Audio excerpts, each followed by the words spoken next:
Hey everybody, welcome to Nethack Nights. Tonight is February 4th, 2016, and we're here to play some Nethack. I'm Casey Kolderup. I will be piloting the Nethack game tonight, and if you're out there watching, I would love to have you sign up for a Twitch account and hop in the chat so we can hang out and chat and talk and all the other synonyms for chatting that I can think of. But yeah, if you haven't watched before, basically I do take advice on what to do throughout the game. I'll ask questions, people will give advice about how to play Nethack, how to succeed at Nethack. People will make jokes about what I should be doing, which usually involves my painful demise. Yeah, it's a lot of fun, so I really recommend that you join the chat if you're not in there.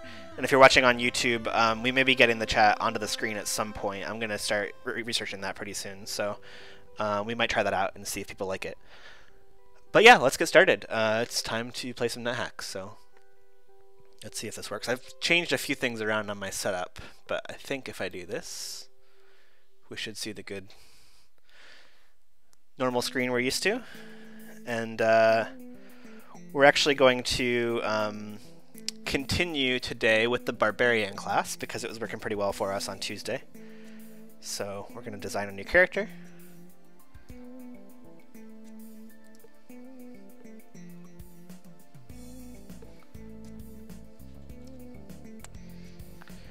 Our good old deity Crom. Crom is our neutral barbarian deity. And if you haven't played Nethack before, basically the goal of the game here is to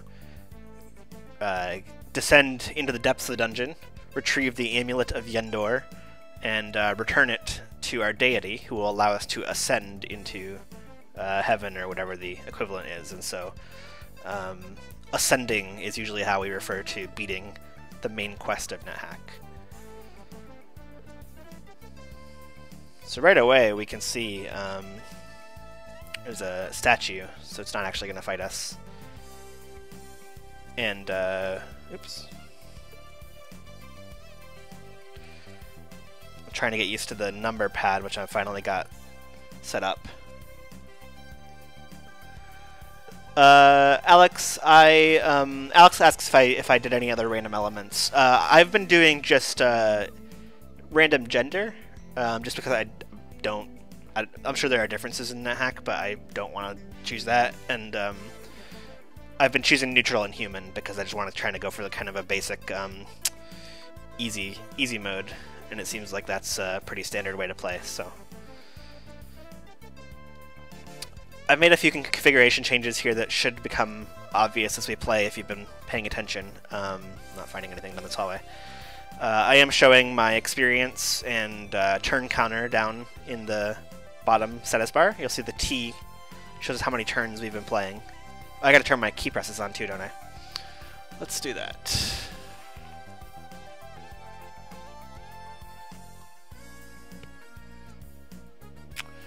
It's on the wrong screen. I did not think to test that with the multiple monitor setup. Let's see if we can figure that out real fast.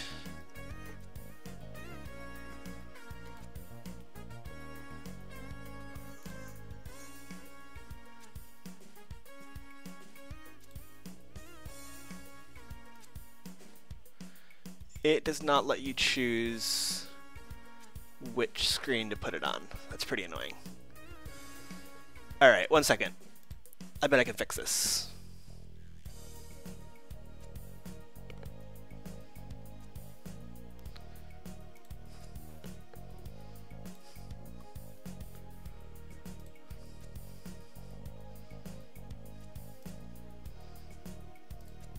I think if I do this,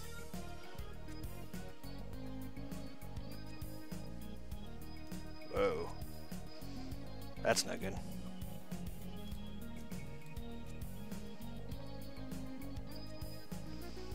Okay, let's not do that then. I'm not sure if y'all are seeing a black screen right now or the flickering that I'm seeing.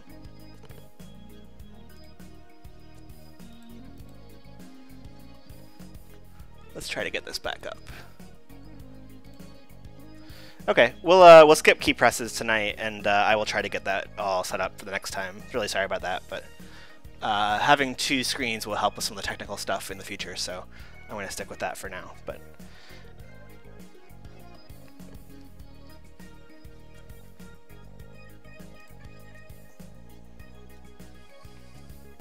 in addition to the other changes that I've made, I have enabled auto pickup for some things like gold and rings and wands, and should probably see shortly, if we see a boulder in a hallway here, you'll see that I have changed the boulder characters.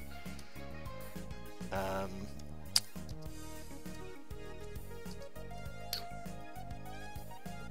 gonna eat this corpse.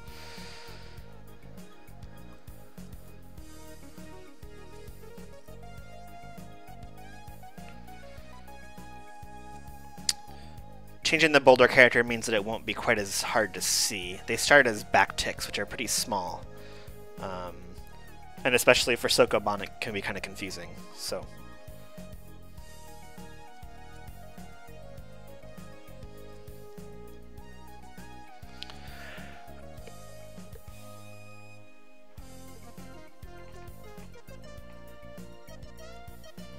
I've also discovered a new key in the process of setting up the number pad stuff. G or 5 both do the same thing now with number pad mode on. It's kind of cool. You press 5 to start, and then you press a direction, and it will continue your character in that direction until they find a room or something of interest that would stop them from moving, so that you can react to something that's happening.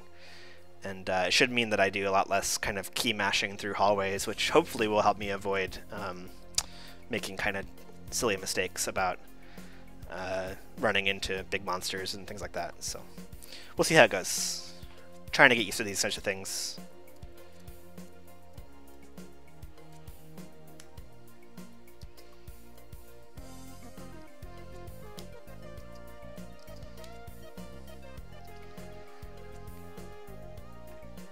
That's pretty much all this floor we can find. Couldn't find anything down that other hallway. There's probably some hidden room that we're missing, but let's just keep going down.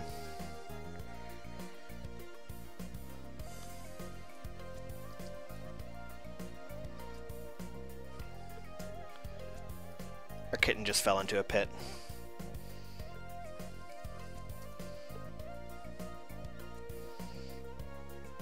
You try to reach out your arms, but the kitten backs away skeptically. I'm not sure what I did to cause that. Oops, that's not what I wanted to do. We're going to loot this box. It's going to be locked, so if we look at our inventory, we don't have any kind of alternate dagger to open it with, so we'll just use the sword. It's unlikely that it will break the sword in the process of... Yeah, there we go.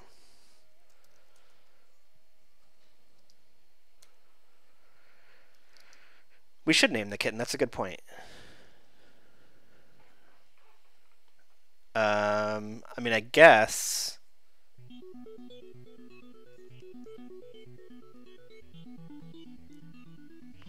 we should name the kitten Pitdog 2, because it's in a pit.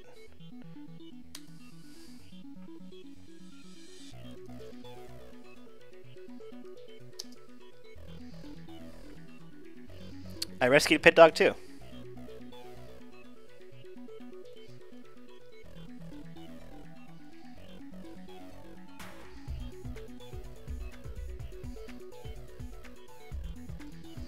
I hope I don't confuse the kitten by naming it a dog, but we had Pitdog last week, so I feel like it's only fair to name this kitten in its honor.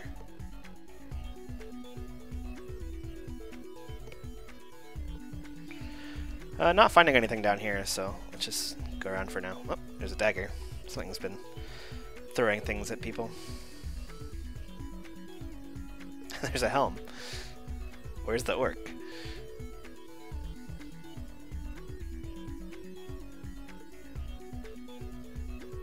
Gotta get used to all this auto pickup that's happening for me now.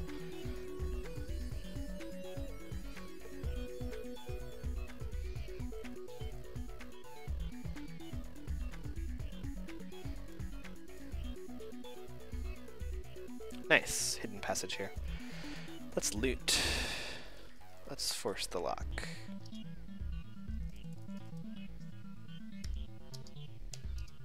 Oops. Not what I wanted to do. Yes.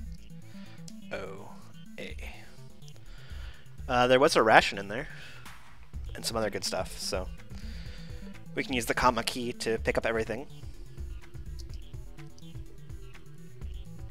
This door's locked, so we'll have to kick it open.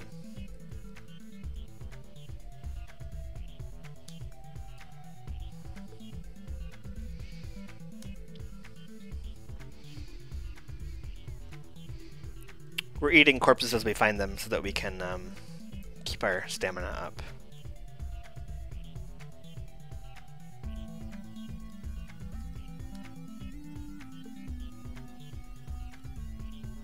And we're actually satiated for once.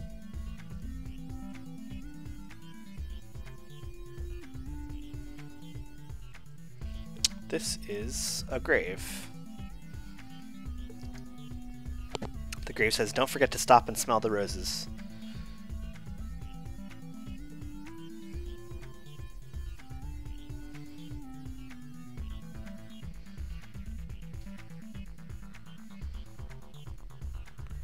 There weren't any roses there, so I couldn't really follow their directions, but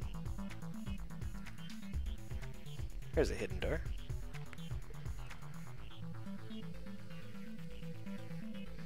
This fast travel is pretty handy, not gonna lie. I'm gonna search for the door around here somewhere.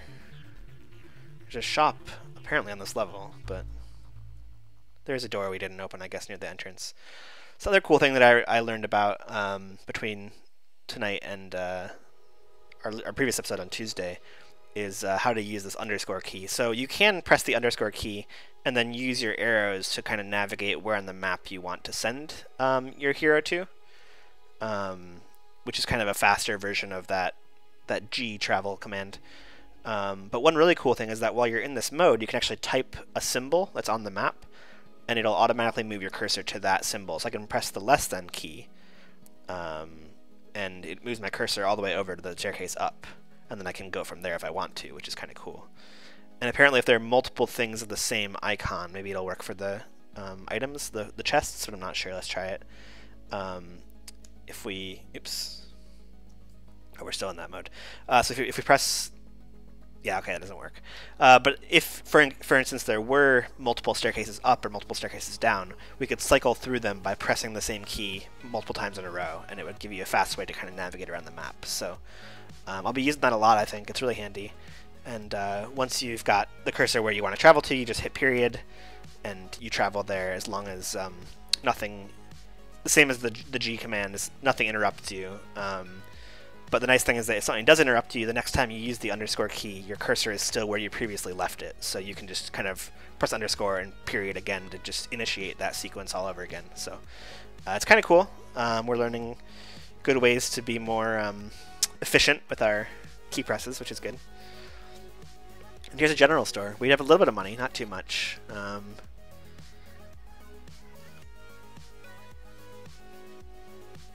One thing I didn't anticipate with the auto pickup is that we automatically pick up scrolls in stores, which is kind of annoying, actually. I can turn it off with, okay, I can turn it off with @ while I'm in the store. That's good.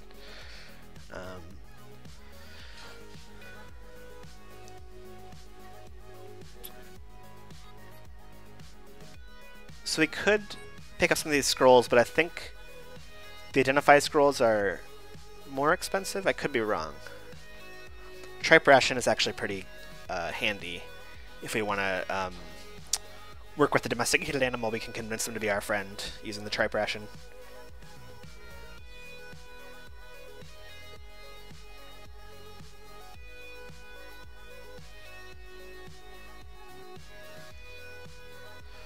So I'm going to go ahead and... Oh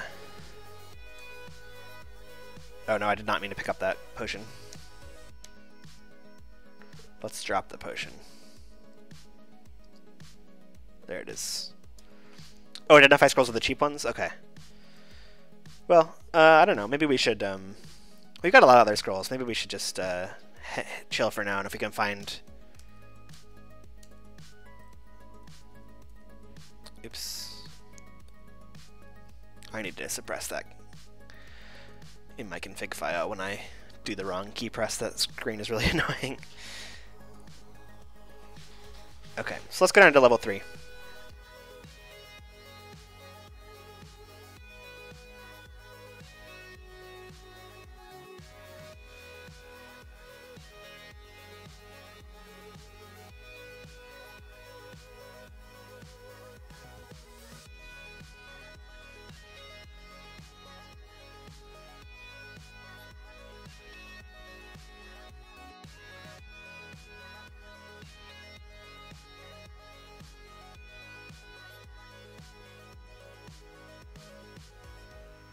Yeah, that's a good point, Alex.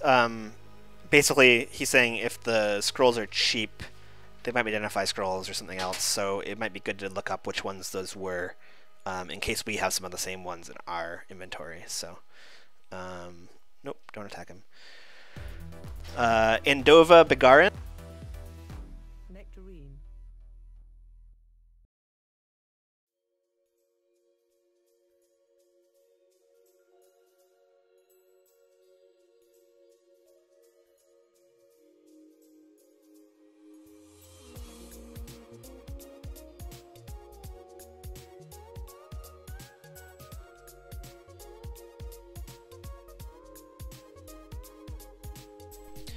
Okay, so Indova Begarin are both 150 Zarkmids, and we have one of those already.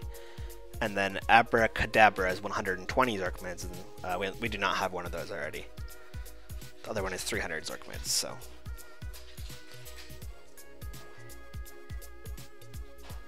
Oops. Oh, is there a drop all unpaid? Yep, perfect. So.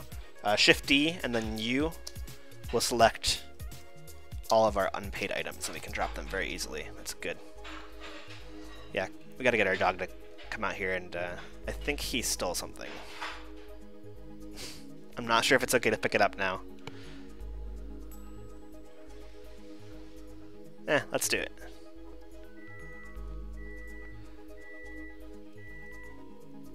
Nothing seems to have happened so far.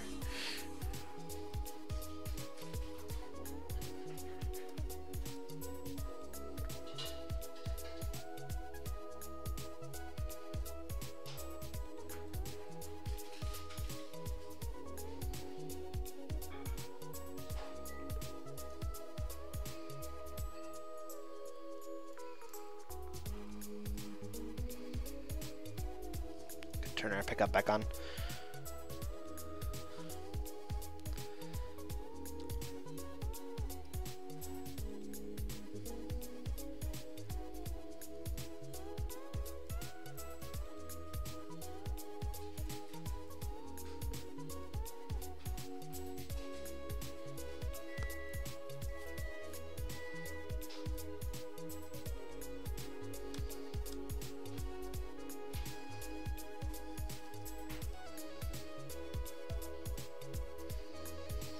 Some graffiti on the floor says, ouch, I hate when that happens.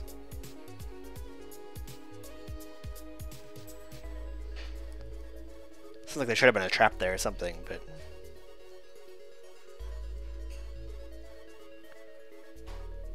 not finding anything, and we have a jackal coming. Okay. Pitdog took care of the jackal. Good Pitdog.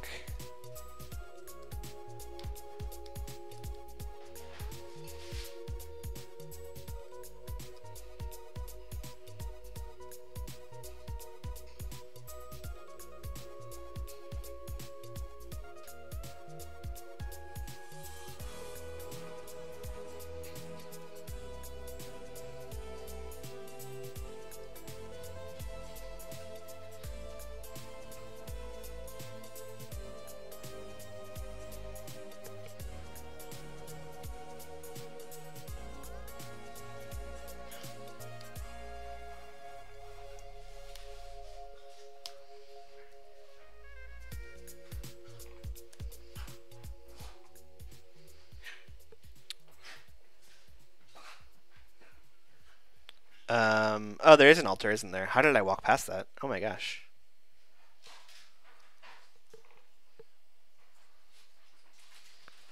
let's go back to the altar.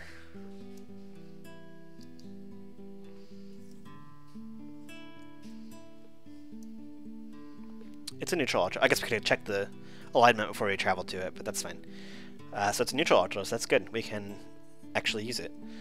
So let's drop items of unknown, blessed, cursed, uncursed status.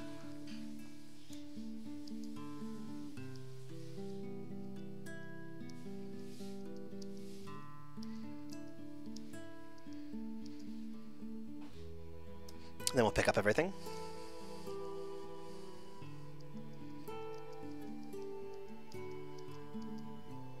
It looks like everything was... Literally everything we had was uncursed. Pretty sweet. So, we're currently wearing ring mail. We can put on that helm. Let's, oops, wrong button. One day I will stop doing that. Let's put on the helm. That's good. And otherwise, we could try reading the scroll, the Endova Begarin scroll, because it's pretty cheap in the shop, and if it turns to be an identify scroll, we could use it to identify some of the things we've been finding, which might be good.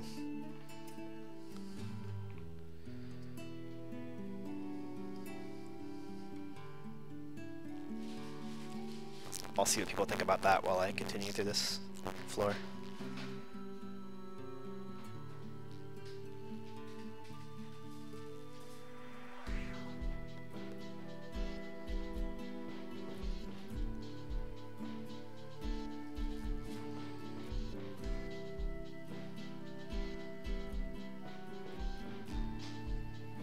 There's a staircase down. Although we're on floor 3, we might see a second staircase down if we get to where the mines are. They can be on somewhere from floor 2 to 4.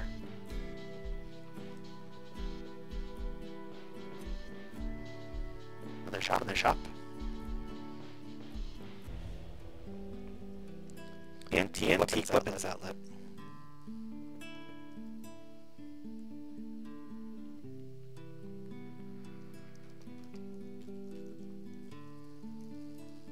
What skills do we have? Just two-handed sword and axe. Bare-handed combat.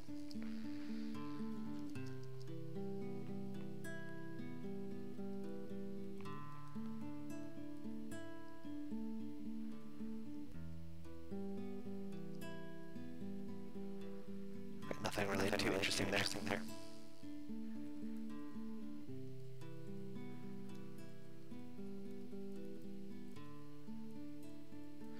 One more hallway up here to explore.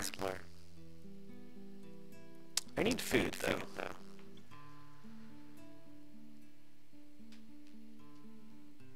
I do have some rations, okay. That's good.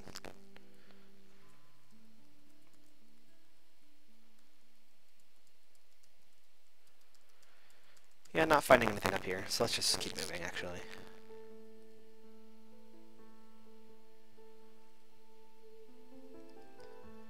So we can get Pitdog to come with us. There we go. And we're in dungeon level 4, and immediately we see... Oops. Keep doing that. A giant bat.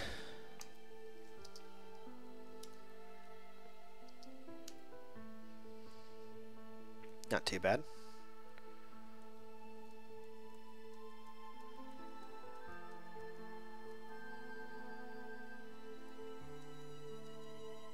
Oh. Fell into a teleportation trap. Kind of annoying. We can head to this fountain.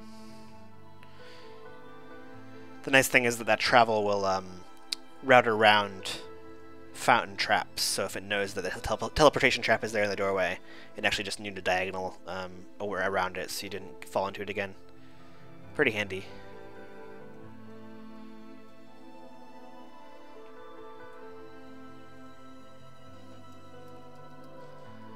Gotta be something here, right? Seems too obvious. There we go.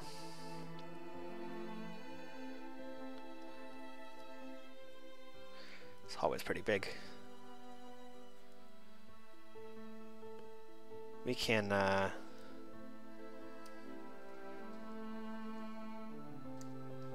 throw... Nope. Apply?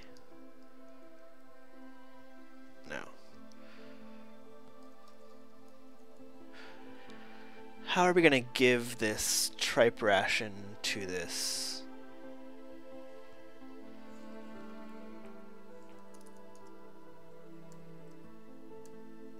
Peaceful kitten.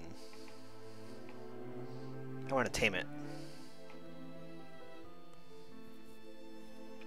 Maybe it's useless anyway, I don't know.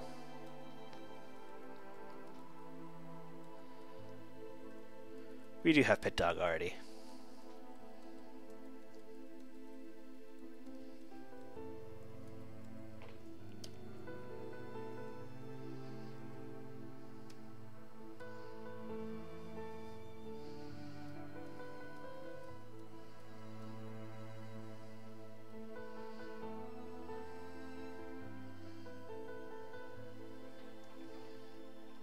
No, Pitdog, don't fight that kitten.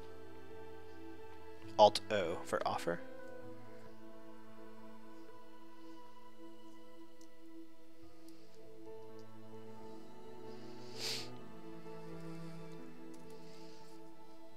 It's only for altars. I guess that makes sense. No, I just want the kitten to go away. There we go. I really want Pitdog to stop fighting the kitten too, mostly. Oop. Well, Pitdog did a good job there with the Shrieker. Let's see if we can kill the kobold. There we go. Shrieker corpses are safe, I think. So many monsters sound bad, like I shouldn't be eating them, but a lot of them are actually safe to consume with no problems.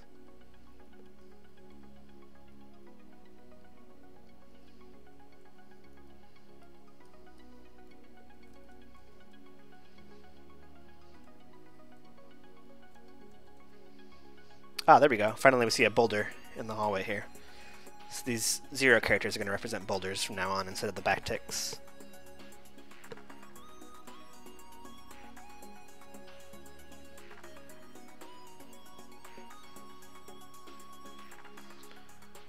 There we go. So now we see 2 different exits from this floor. I should have checked the other one when I got to it, I guess, but this one goes down to level 5. And that means the other one is going to go to the mines. We're only experienced level 3, which makes the mines a little bit scary, but I would kind of like to get some gear. And we are barbarian, so should be doable to at least kind of dip our toes into the water. But let's head down here first and clear out the floor.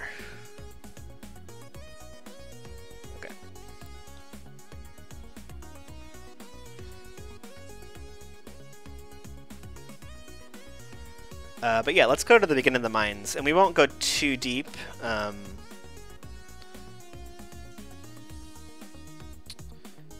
But, you know, we can see how far we can get, and just be cautious, and then try to get out. This kitten is...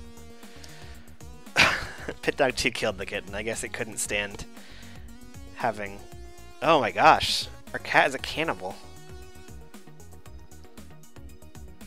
Maybe it's our fault for convincing it was a dog. Okay, immediately I regret this decision. Let's back up a little bit and okay. Alright, everything's fine. It would be nice if we could get a torch.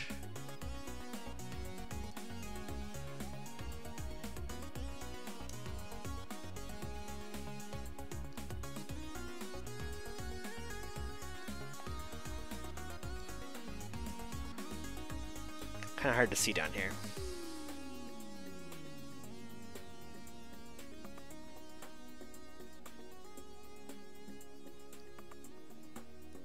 Something's throwing daggers. There we go. Hobbit.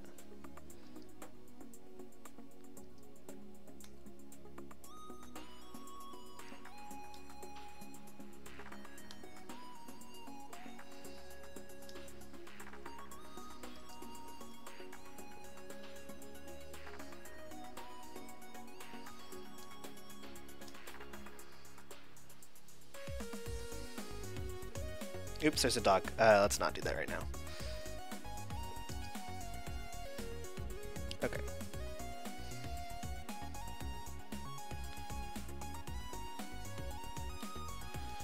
Oh my gosh, so many gnomes.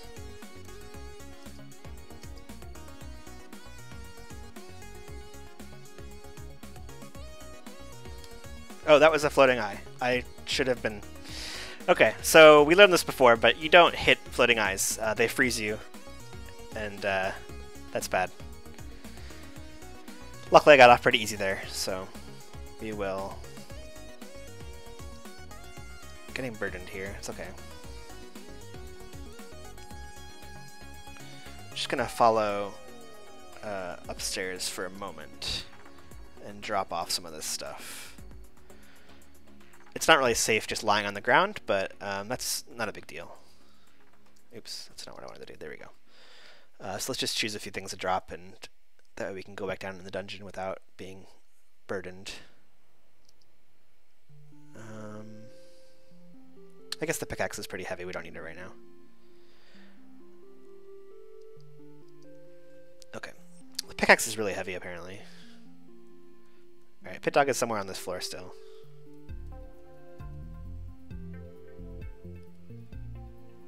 There he is. Alright, I fell into a bear trap.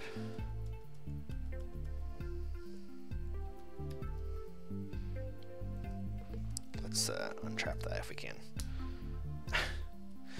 You can try to untrap things, but depending on your skill, if you fail, you sometimes fall back into the trap, which is pretty annoying. Let's just get away from that, because the floating eye just showed up and I don't want to see it around.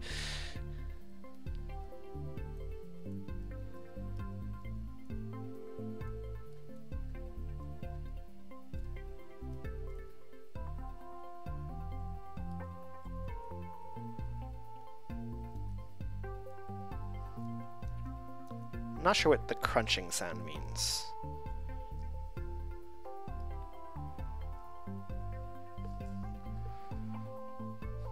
Probably something scary.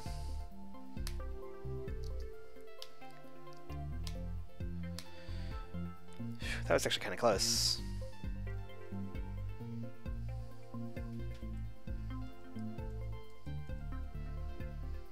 We're at half health, which is not great.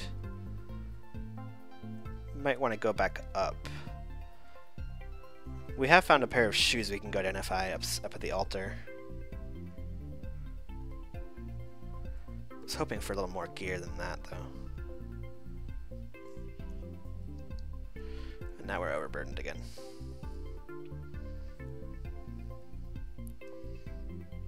Ugh. Pitdog 2 froze itself with the floating eye. It's pretty annoying.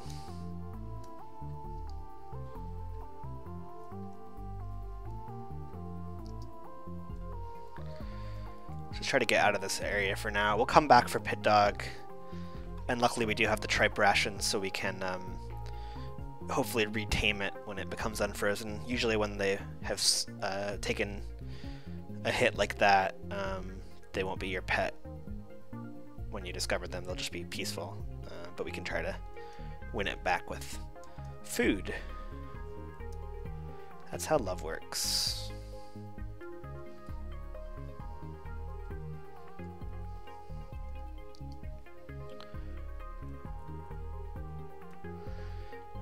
We can fast travel to the altar, hopefully. I'm getting weak, so I'm going to eat one of my rations.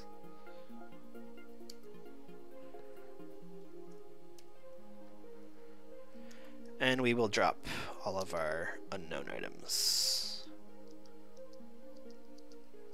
At least one cursed thing.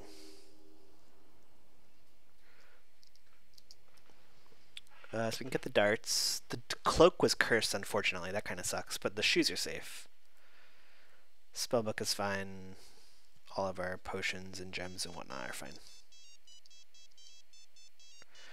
We are running out of capacity for the items we're carrying, though. It's kind of annoying.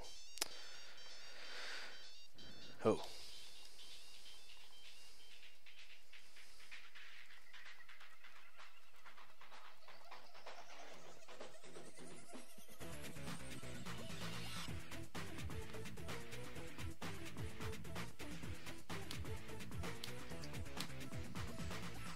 One thing we could do is put things in the bag, I believe, and drop them by the stairs. I'm not sure how useful that is. Yeah, that's true, Alex. I could actually go back up to the general store. It's on the first floor or the second floor? Let's check. Let's find out. So we'll go back up one more floor. Yeah, there's the general store. Okay, that's pretty convenient. We're not going to learn anything from the spellbook with this character because he's a barbarian, so let's drop these spellbooks.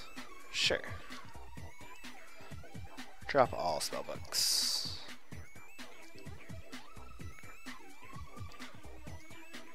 Nice. That's pretty good. Ah, okay, I wasn't sure how heavy things are in comparison to each other, but apparently Alex says that spellbooks are pretty heavy, so good to know. So let's proceed back to the staircase down. My sword corroded. Might need to go buy another two-handed sword. Which I think there was one in the shop. So let's go over to the shop. Except the floating eye is right here.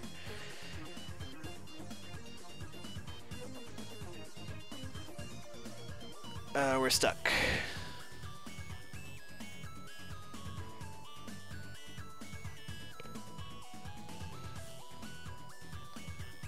Hopefully it will continue. Yep, it's slowly walking back to that room.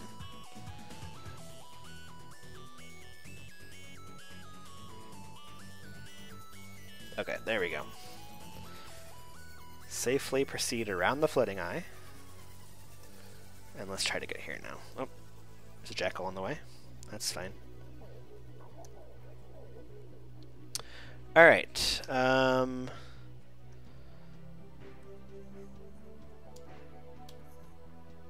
green mold, which I don't care about since it's already corroded my sword. I guess it can corrode a piece of armor.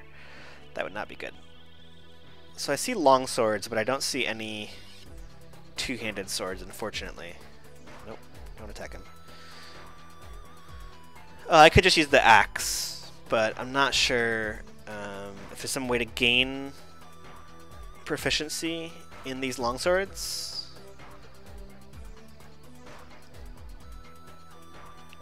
I'm gonna buy one just because it's pretty cheap, and I can learn whether or not it's a matter of let's unwield this sword.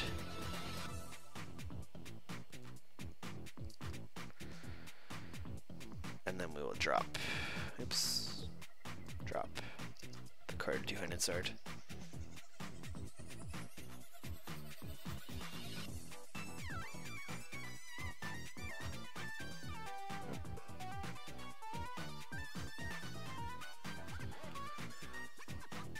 How do I wield the other sword into my... If I just do this, how do I put the axe into my alternate hand?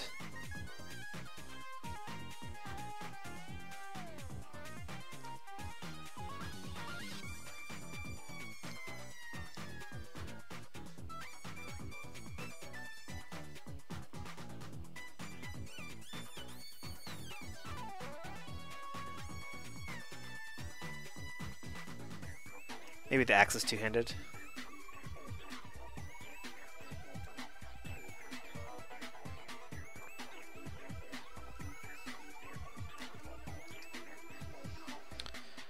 Alright, where were we going? We were in the mines. We were doing pretty well, so let's continue down there. Managed to make it to level 5 while we were down there, so that's pretty good. Oh, what is coming up from behind us? Cave spider. I can kill the cave spider. The axe is one-handed. Yeah, I thought so. Okay. Oh, battle axe. Okay, it won't say two-handed axe, it'll say battle axe. Thanks, best video gamer. You truly are the best video gamer. Okay, so I put the axe into my alternate hand, and then I wield the longsword.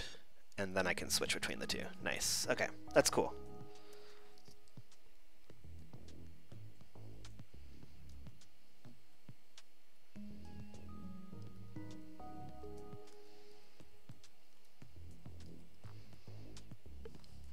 That is a nymph. We had a lot of trouble with the water nymph last barbarian game that we played. Basically, she would charm us and steal things from us and then teleport away. I think about the same level as I was when I was trying to kill it before, and I don't have any kind of wands that I could use to just like try to one-shot them. But on the other hand, I don't really have a lot that I know is worth a lot. We could be putting these rings on now that we know they're not cursed, I guess. So let's just back away from the nymph for now. Yeah, she's not moving, so I think maybe she's asleep. Oh. Something just blinded me. It was a hobbit, which we followed a teleportation trap trying to chase. But now Pitdog is somewhere out there. There's a staircase down. Oh, it's a little dog. Is that Pitdog? No, Pitdog is a cat. How do we offer the tripe ration to these animals?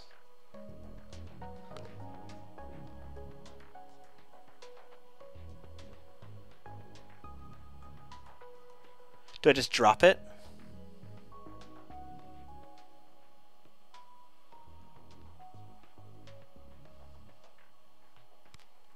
Oh, I tried throwing, I thought, but I didn't see the... Yeah, it doesn't show the ration in the list of things we can throw.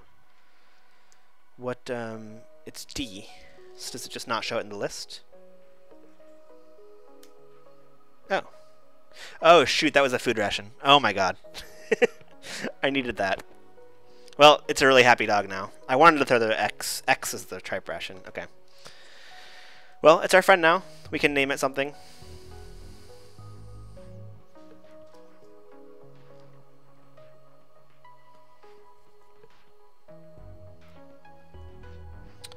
Oh yeah, star didn't show everything though, it only showed certain categories.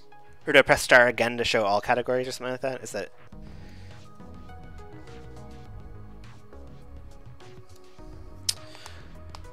We're gonna call out the little dog, Pitdog Origins. For all I know, that is Pitdog.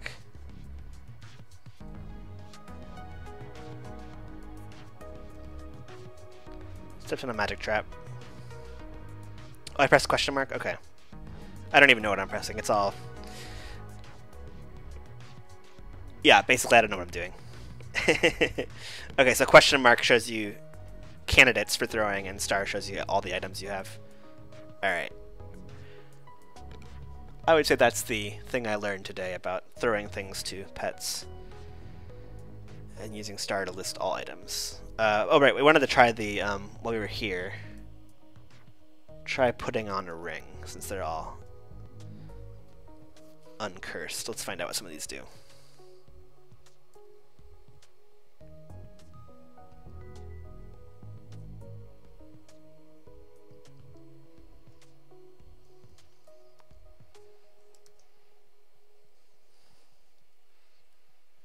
Doesn't actually tell us what any of them do, but we do have, we could go back up to a sync. Oh, we haven't seen a sync this time around. Got two monsters trying to fight me at once, and they're really persistent. There we go.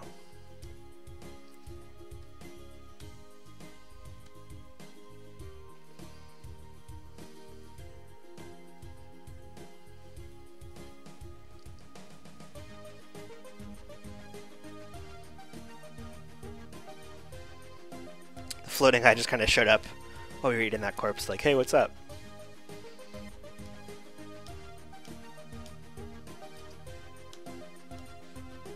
I don't like that violet fungus touching me. That seems creepy.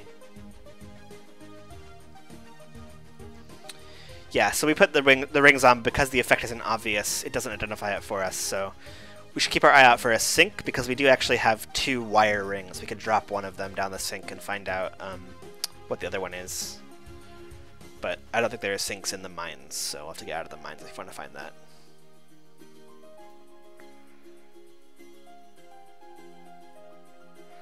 For now, we're just mapping out this whole floor, seeing what we can find. I still haven't found a lot of gear from the dwarves and gnomes and things, so I'd like to find some more better armor if I could. We picked up a pair of shoes we could put on, actually. I forgot to put those on. And that took our AC down to 4, so that's pretty good. Okay, there are sometimes sinks in the actual mine town. Yeah, we need to get to the mine town. We haven't actually done that yet. We keep dying in the mines to horrible, horrible threats, and also nymphs. Those are scary though, right? Ah, the floating eye. Come on. Nope, nope, nope, nope, nope, nope. Oh. Okay, I got lucky.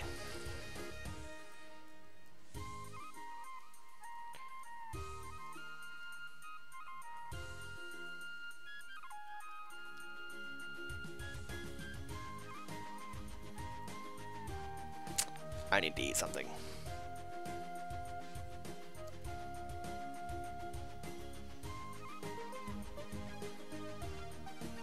I know, I'm not supposed to touch the floating eyes.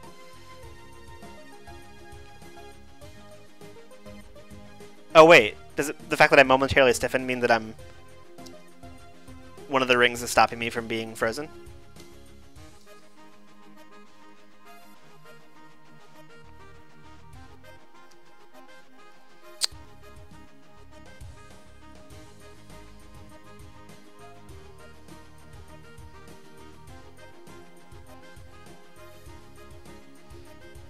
Try throwing stuff at the floating eyes. Oh, that's a good idea. I had not thought of that. Hey, Max and Ruby. Yeah, let me try to call up my RC file real fast, actually. I think I can probably do that if I can just get another terminal window here. So I'm doing a few things to get the better graphics. I'm using a nice font, first of all. I believe this is Monaco, but I can double check that later in the stream.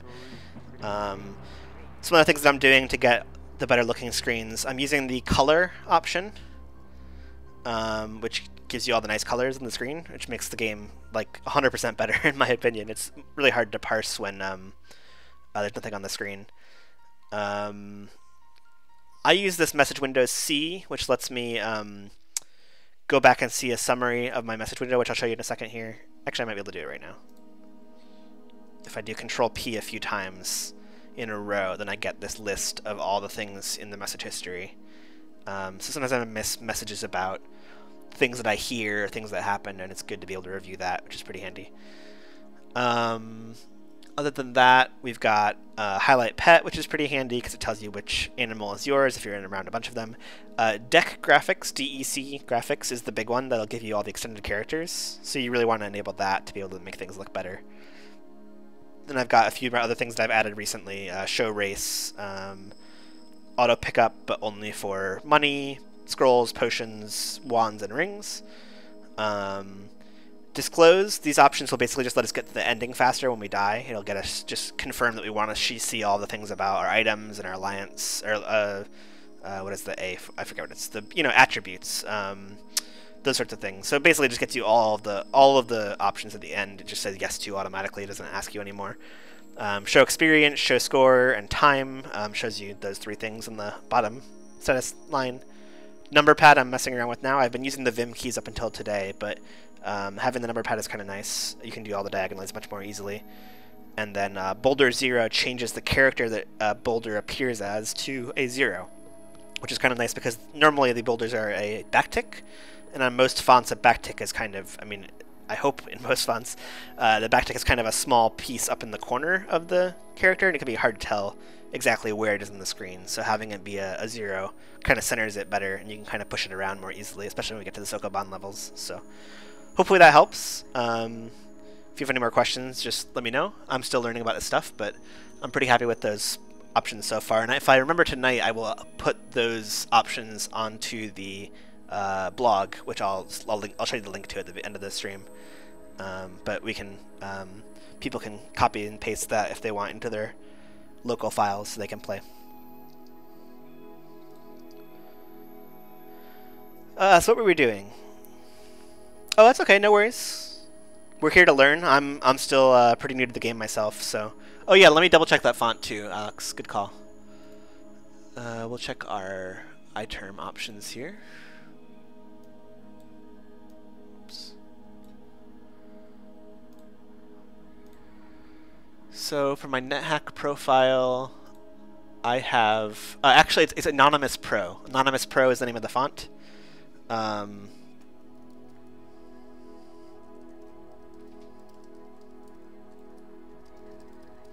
It's a free download if you Google that font name. I just dropped the name in the chat. You can probably find it. I think it looks pretty nice, especially with the deck graphics turned on. The graphics are, the symbols are all really big and bold. And one thing I like about it a lot too is that the hallway characters, these hash marks, are kind of they're all straight lines. Some fonts have kind of diagonal lines for the hash marks. And they're all like kind of centered in the middle of the characters, so it looks pretty nice for all these hallways that you trace around. Yeah, I'm pretty happy with it. I like it a lot. And actually, so what I did with iTerm, if you take a poke around at the settings in iTerm on OS 10, you can set up multiple profiles, and you can actually create a profile and have settings associated with that profile for all of your font size and font and every possible setting you can do in iTerm. You can have separate settings for each profile. And so I actually set up a profile just for Nethack that's separate from my regular terminal settings. So I can still have my standard profile for programming and whatever else I want to do. But for Nethack, I can jump right into the Nethack profile and get everything configured just how I want. So it works out pretty nicely.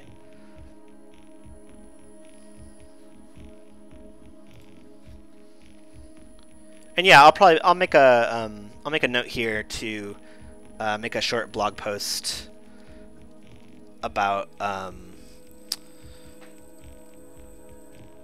Nethack setup for iTerm and all these fonts things, and I'll link to everything required for this. I'll also show you my color settings, because I actually have custom color settings in iTerm as well that I really like for these nice, really bold cyans and purples. So I can show you how all that stuff works, and you can make your screen look like mine.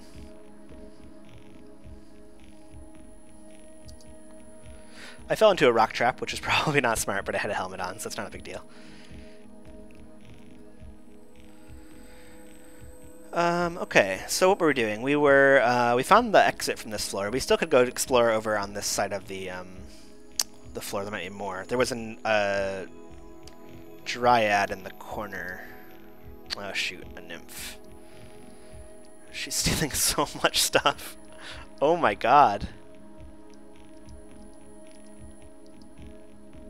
Wow. She left us with our armor, our shoes, our axe. Oh, right, before we leave, we're going to kill the floating eye. That's true. Yeah, I forgot about that. So we can go do that. Although our darts are gone now, so that's kind of a problem. We do need to go ahead and wield the axe. Oh, okay, we already are. And we need to wear... oops. These two things, so... That's pretty annoying. Right when we were going to use our darts, she came and took them away from us, so... Do we have anything here we could... No.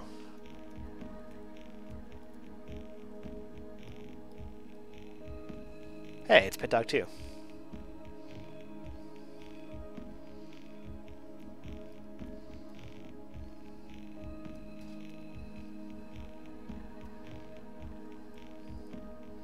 That's not Pitdog 2, though. Oh, I do have 13 darts still. Okay. Alright. I somehow missed that. Hopefully... Okay, good. We did not wake up the dryad in the process of... The water nymph did wake up, though. keep calling them dryads. I don't know why I want to call them. Obviously, two different fantasy creatures. Okay, let's go find the floating eye and get telepathy. Because telepathy is sweet. There's the floating eye. Let's throw. Can I just kill it while I have the ring of free action?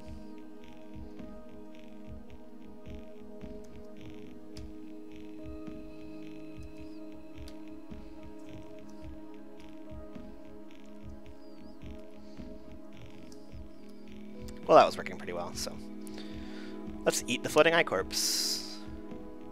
Nice. So it says you feel a strange mental acuity, and what I've gathered from people talking about this in the past, we haven't done this yet, but when you eat the floating eye corpse, you get telepathy. So I do need some kind of, I believe I need some kind of piece of cloth, mummy wrapping, or a blindfold to cover our eyes. But if we can manage to do that, then we can actually see monsters on the map without having vision on them.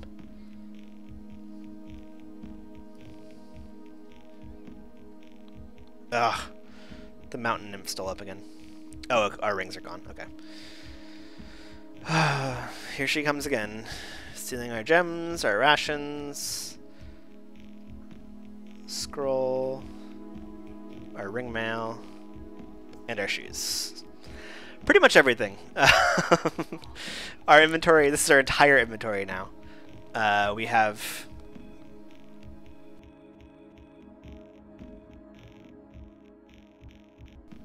We have 2 scrolls, 2 gems, some darts, a dagger, and an axe, and some gold, luckily. Leprechauns didn't come to steal our gold yet. But I don't know where Pitdog Origins is, but this is the cat named Pitdog 2. So we're going to take Pitdog 2 and just keep going down. I'm really annoyed about that nymph. Yeah, I'm now a naked barbarian. Might be hard to actually fight things down here, although we have a lot of HP now.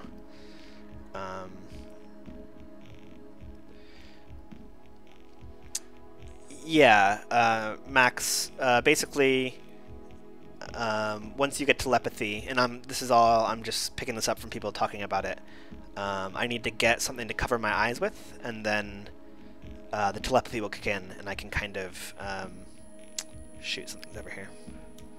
There we go. Yeah, we are taking a lot of damage because we don't have any armor at all, so I'm going to back out, actually. This is just a little bit too scary. Oh, Pitdog just died in the rock trap? That sucks.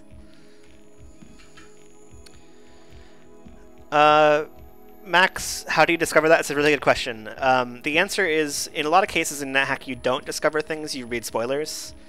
It's very hard to get very far in this game without just reading information about it. The game has hundreds of interactions and things, and combinations of things that work together, and things that can hurt you and help you. You get a lot of like mysterious pieces of text that kind of give you the... You saw when we ate the floating eye, it said you feel a strange mental acuity. So it doesn't actually tell you that you gain telepathy, but that's the cue that you got, that you gain telepathy. So you kind of have to learn over time what those things mean, and what the things you can do are that will trigger certain things. And you can experiment, obviously, you can try things out, but it's a very dangerous game with permadeath, so you got to worry about that. But luckily, people have been playing this game for decades, and so they have written spoilers about certain interactions and how things work, and you know, you can learn from them. So we're not going completely spoiler-free with this game. It's just too big of a game to do. But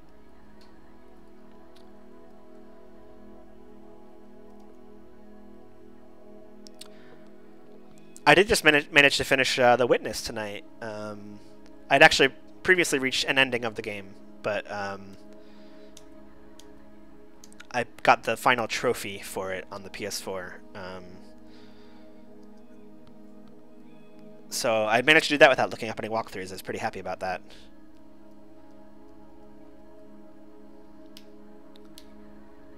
Something invisible is attacking me. I killed whatever it was. But now these sewer rats are trying to kill me.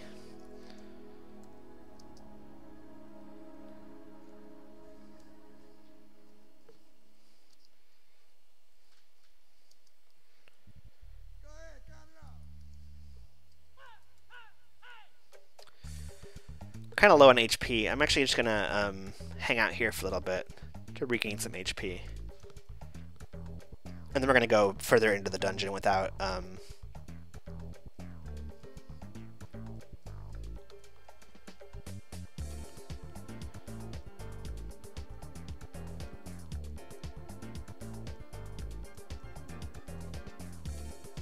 trying to watch very closely while I rest, while still watching my HP tick back up.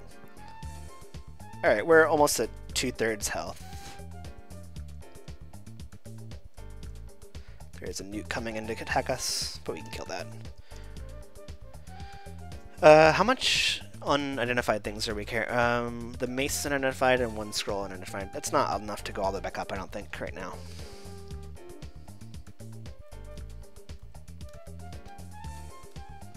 Oh, best video game you've ascended twice, or a few times? That's pretty sweet. Yeah, I still haven't done it yet myself, but I'm hoping that I will on the stream.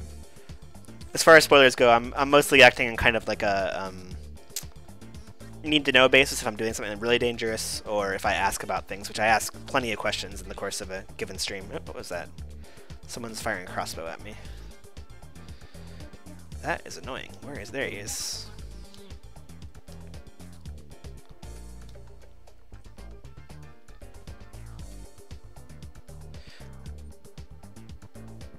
Okay, actually, so this is here's a pretty happy coincidence. That Gnome Lord corpse blinded me, but if you take a look across the map here, by becoming blinded, I can use my telepathy now. So we can come over here and we can actually see that we have this imp over here, and we know about it because of our telepathy, which is kind of cool. But you see that it disappears as soon as we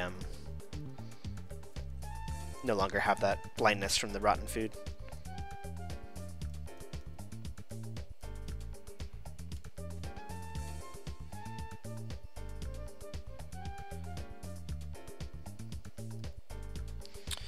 We're pretty hungry again, and we don't have anything to eat. I feel like everything's going wrong this last couple floors here. I think I bought all the rations that I could have bought on the previous floors, right?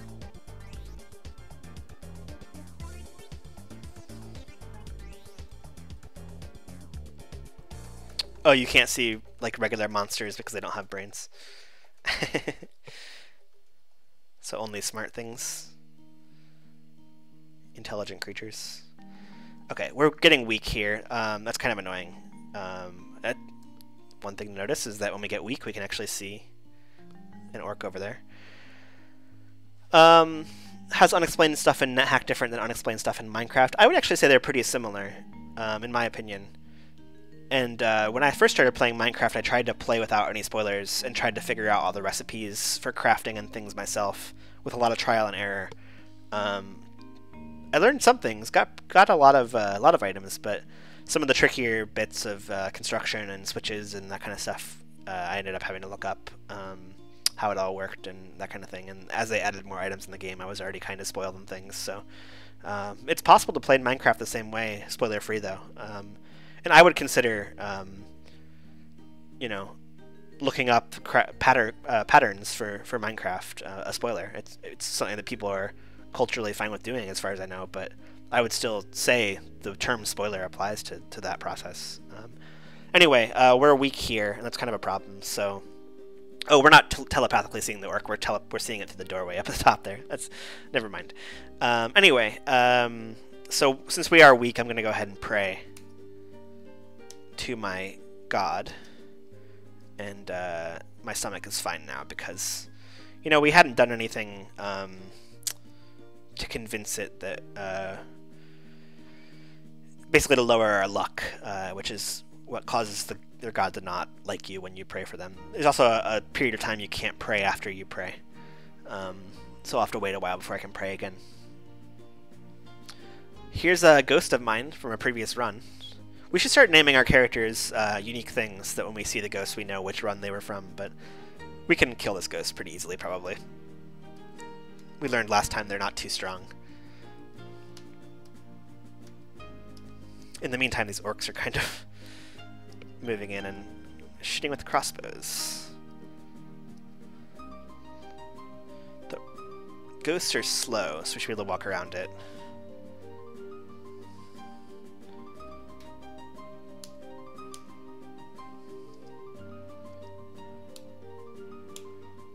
Now let's kill the ghost. If we can hit it. It's very slow going because we're using physical attacks, but it's not doing a whole lot of damage to us, so there we go.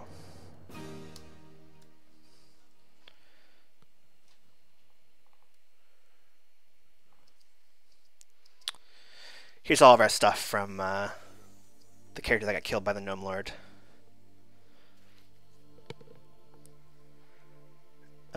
It includes a couple potions, some rings, some wands.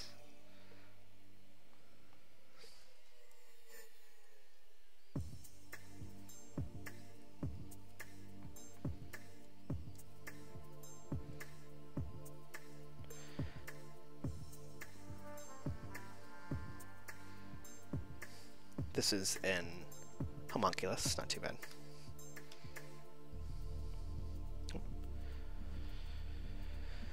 We don't have a tripe ration anymore, do we? No, we would have eaten it if we did. So, that's annoying, but I'll kill it. Had a scroll.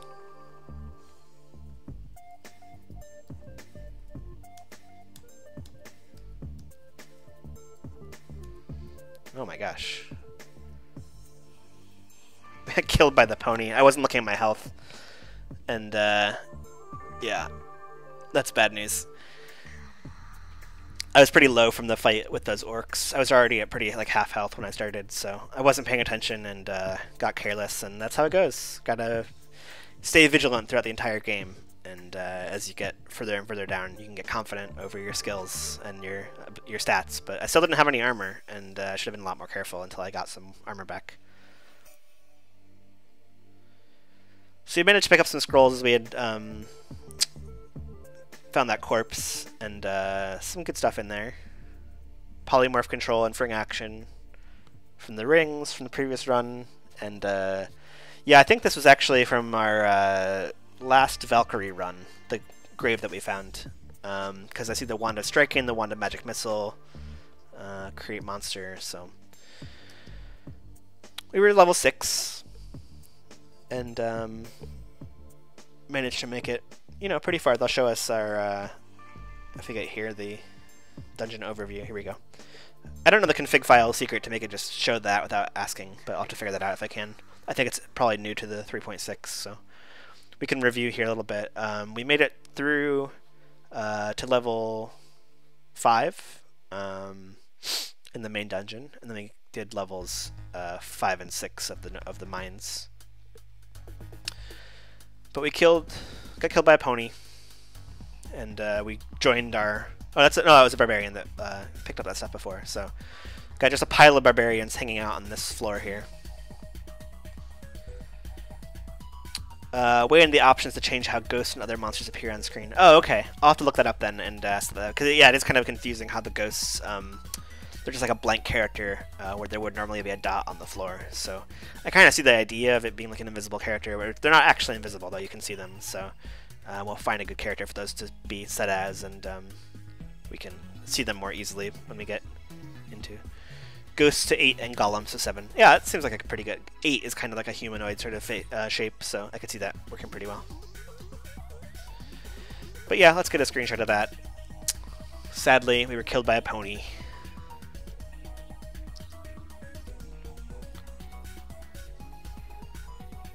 But that's our new number 2 score, actually.